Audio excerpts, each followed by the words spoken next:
Le Devoir est au Tchad, le long de la frontière avec le Soudan. Alors que les yeux du monde sont tournés vers Gaza ou vers l'Ukraine, cette région d'Afrique centrale connaît l'une des pires crises humanitaires de la planète.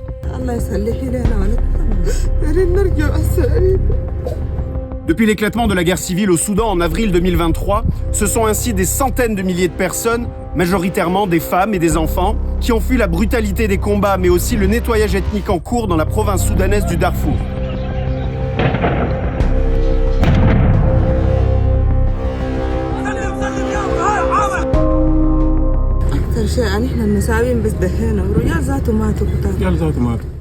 Le long de la frontière avec le Soudan, 1 300 000 personnes s'entassent dans plus d'une trentaine de camps, dont certains sont devenus de véritables villes et comptent aujourd'hui plus de 100 000 personnes.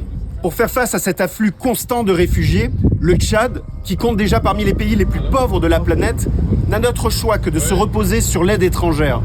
Sauf que depuis le retour au pouvoir de Donald Trump, la réponse humanitaire doit composer avec le désengagement grandissant de la communauté internationale. Sur le terrain, les conséquences de ces coupes budgétaires se font déjà sentir. On a été obligé de fermer les écoles pour l'éducation secondaire parce que les enseignants n'étaient plus payés. L'eau, on ne peut plus pomper suffisamment d'eau pour envoyer. Par exemple, ici à Farchana, il y a parfois l'eau un jour sur deux. Donc ça aura un impact sur l'éducation, ça aura un impact sur la santé. Et quand on parle de l'éducation et de la santé, c'est toute une génération qui risque vraiment d'être dans une situation inconfortable dans les années à venir. Le désengagement de la communauté internationale plonge donc des populations déjà meurtries par des années de guerre civile dans une extrême pauvreté.